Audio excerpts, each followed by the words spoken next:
बिस्मिल्लाहिर्रहमानिर्रहीम। अस्सलाम वालेकुम जी। कैसे हैं मेरी यूट्यूब फैमिली? उम्मीद करती हूँ आप सब ठीक होंगे, अपने घरों में खुश और आबाद होंगे। अल्लाह ताला आप सबको हमेशा अपने घरों में खुश रखे और इस मुबारक महीने के सदके अल्लाह ताला हर परेशान जो भी है इस दुनिया में परेशान है उसकी परेशानियाँ ख़त्म करे।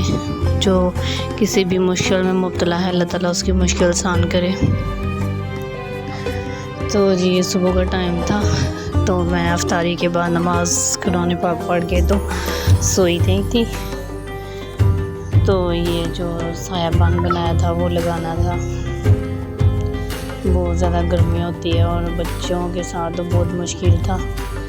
तो बड़े बेटे को तो फिर भी मैं मैनेज कर लेती थी, उसको रोक लेती, लेकिन छोटा जो है वो तो रुकता ही नहीं सॉरी। तो फिर ये कल मैंने सिलाई की थी, बेडशीट थी, वही मैंने आपस में जो अटैच करके तो सिलाई कर लिया था।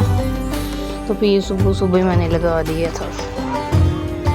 तो धूप बहुत ज़्यादा हो जाती है और धूप जो है ना कमरे में चली जाती है, जिस वजह से मुझे ये लगाना पड़ा। तो बच्चे अभी सो रहे थे, हस्बैंड भी सो रहे थे, वो 8-9 बजे जाते हैं अभी जॉब पे। तो वो भी अंदर सो रहे थे। मैंने बाहर सारा काम वगैरह मैं ख़त्म कर लेती हूँ। फिर अहमद साहब उठ के आ गए, तो फिर अहमद को नाश्ता वगैरह करवाया। ये देखिए ये रात को गिर गया था तो घुटने पे चोट लगी है, तो ब्लड सारा कपड़ों के साथ लगा हुआ है। वो जो छत का वो फर्श है तो वो रफ है, तो वो गिरा है तो उसको चोट लग गई, कपड़ों के अंदर से चोट लग गई है। कपड़े पहने हुए थे तो उसका ब्लड निकल रहा था।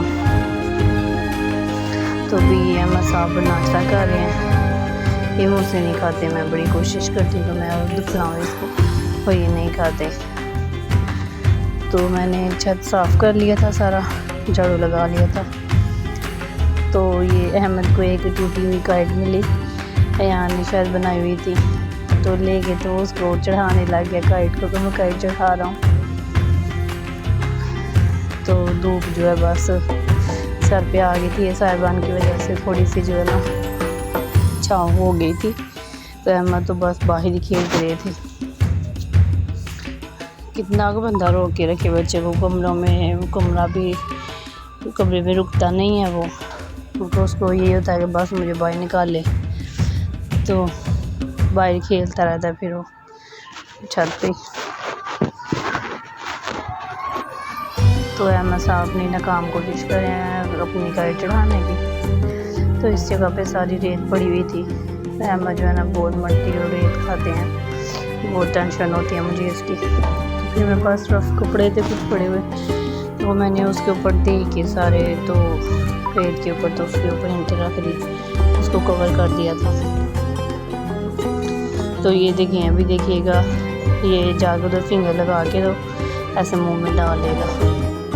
पता नहीं कितनी मज़े की कोई चीज़ है जो ये खा रहा है, तो मुझे इसका बहुत ध्यान रखना पड़ता है फिर।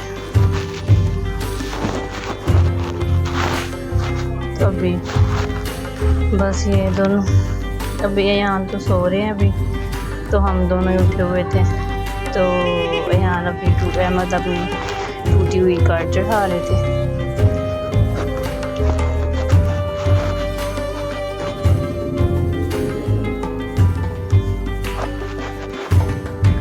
ये बस यहाँ पे आ गए ना तो बस अपने जो है ना काम में शुरू कर देता है। ये पता नहीं क्या चीज़ रखी हुई है। तो अभी भी मैंने ये काम सारे ख़त्म करके तो अहमद को नहला के कपड़े चेंज कर दिए थे। ये भी मैंने इसकी ये शर्ट और ये पजामा सिलाई किया था, मैंने दिखाया था अपने व्यूअर्स को ही। तो अयान अभी सो रहे हैं। तो ये टेबल फैन लगाया हुआ है, बहुत ज़्यादा गर्मी, इतनी गर्मी है मैं आपको क्या बताऊँ। ये जो मौसम का हालात बताते हैं, कहते थे ये पूरा रमज़ान जो है ना बहुत ही ठंडा गुजरेगा। तो इतनी शदीद गर्मी, बारिशों का तो पता भी नहीं है। तो नहीं गर्मी। अयान भी उठ गया है, 12:30 बजे उठे थे अयान साहब। उठ के उनको शावर वगैरह दिया है, तो अभी नाश्ता इन्होंने करना है। तो इनको रेडी कर दिया था, इन्होंने ट्यूशन भी जाना था। तो ये अपने पापा की जो है ना ले कर ऐनक तो लगा रहे थे, तो दोनों एक दूसरे से खींच रहे कि मुझे दो मुझे दो। तो है यहाँ से लेके अहमद ने लगा लेके मामा मुझे लगाओ। वो जैसे वो बाय बाय कह रहा है वो भी वैसे ही बाय बाय। यहाँ ट्यूशन जाते तो कहता है बस मुझे साथ ले जाएं, रोता है भाई के साथ जाना है मैंने।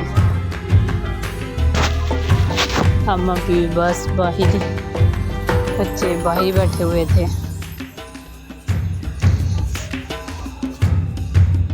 कमरे में रह रह के भी बंदा बोर हो जाता है, तो भी इसलिए बाहर भी थोड़ी देर के लिए बैठ जाते हैं। अभी ये साहिबान की वजह से जो है ना साया ही था, तो हवा भी चल रही थी, फिर हम इधर बाहर ही बैठे हुए थे। अयान का मास्क लगा रहा है अहमद साहब। ये मैंने अहमद का जो सूट है वो मैंने स्टिच किया है, तो इसकी मैंने कटिंग वगैरह पहले करके रख ली थी, उस दिन मैंने आपको बताया था, तो फिर मैंने इसकी कटिंग कर दी थी। तो आज मैंने 2 ट्राउज़र और एक ही शर्ट सिलाई की है अहमद की। गर्मी बहुत ज़्यादा, तो ये घर में स्टिच किए हुए कपड़े ही जो है ना बच्चों के लिए ठीक हैं। तो ये मैंने 2 ट्राउज़र सिलाई किए थे और साथ में अहमद की शर्ट सिलाई की है। अहमद अभी सो रहे थे, तो मैंने कहा चलो मैं यही काम कर लेती हूँ। तो मैं फिर अपने काम लग गई और अहमद साहब सो रहे थे।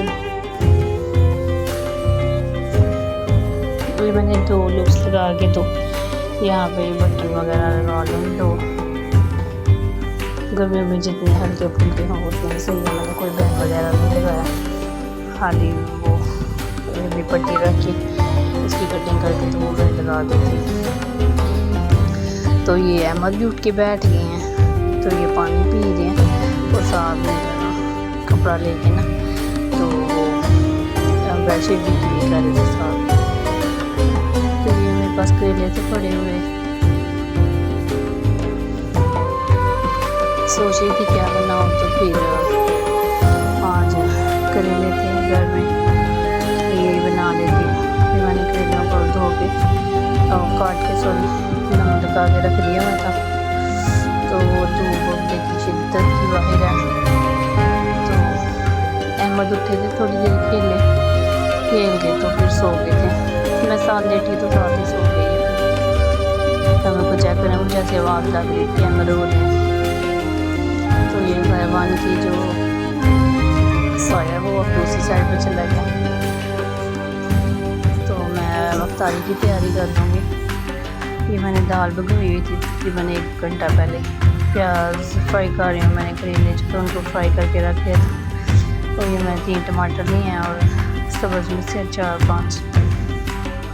तो मैं रेड मिर्चें नहीं डालूँगी, इसलिए मैंने सब्ज़ मिर्चें ज़्यादा ले ली। तो ये मैंने प्याज ब्राउन करके लाइट ब्राउन करके उसके अंदर टमाटर डाल दिए।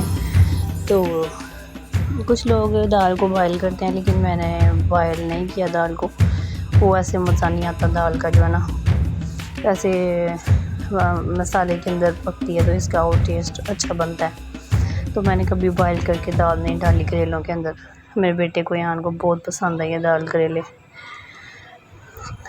तो मैंने ये पहले ब्राउन कर लिए थे करेले, उनको बाहर निकाल के फिर प्याज ब्राउन किए, फिर टमाटर हरी मिर्चा डाल के फिर इसके अंदर मैं हल्दी और नमक डालूँगी, क्योंकि मैंने सब्ज़ मिर्चें ज़्यादा डाली हैं तो मैं फिर लाल मिर्चें नहीं डालूँगी। तो इनको मैं 2-3 मिनट के लिए हिलाऊँगी। फिर मैंने सारी करेले भी डाल दिए थे, तो करेले डाल के फिर मैं हल्दी और नमक डालूँगी। और फिर बाद में मैं दाल को डाल के तो पानी डालकर बिल्कुल हल्की आंच पे तकरीबन 1.5 घंटे में ये बन गया था सालन। मैंने हस्बे ज़रूरत नमक लिया और आधा चम्मच जो है ना आधा टीस्पून जो है हल्दी का लिया था मैंने, थोड़ा सा सालन था। तो ये मैंने बना लिया था सालन।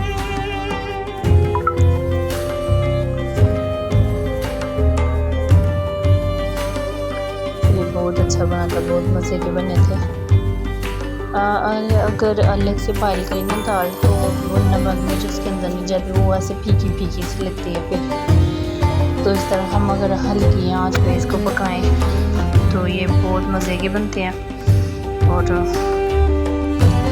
अच्छे भी बनते हैं। तो मैंने दाल को भिगोया हुआ था, तो अच्छे से पहले मैं इसको जो है ना मैं धो लूँगी कि इसके ऊपर जो इसका जो पानी है साफ़ निकल है। मैंने इसको अच्छे से मल के धो लिया। तो मैं इसको उतनी देर तक दूँगी जब तक ये पानी साफ़ ना हो जाए। तो फिर मैंने इसको साफ़ पानी में धो लिया था। ये देखिए सारा गंदा पानी निकल गया। अब ये साफ़ पानी में धो के डाल के तो फिर मैं दाल को जो है ना अंदर डाल दूँगी करेलों के। तो थोड़ा पानी और डालूँगी, तो बिल्कुल हल्की आंच पे कर दूँगी। जितनी भी हल्की आंच पे बनेगा उतना ही ज़्यादा मज़ा आएगा और अच्छा भी बनेगा खाना। आपको पता है हल्की आंच पे सबसे ज़्यादा मज़ेदार खाना बनता है। तेज़ आंच पे पकाएं तो जल्द भून जाता है बस। तो ये देखिए पानी सारा ड्राई हो गया था, दाल भी बहुत अच्छी जो है गल गई थी और बहुत मज़े का जो है ना सालन बन गया था। तो मैंने रोटियां भी साथ ही बना ली थी। तो ये देखिए आंच मैंने इतनी आंच पे बनाया है इसको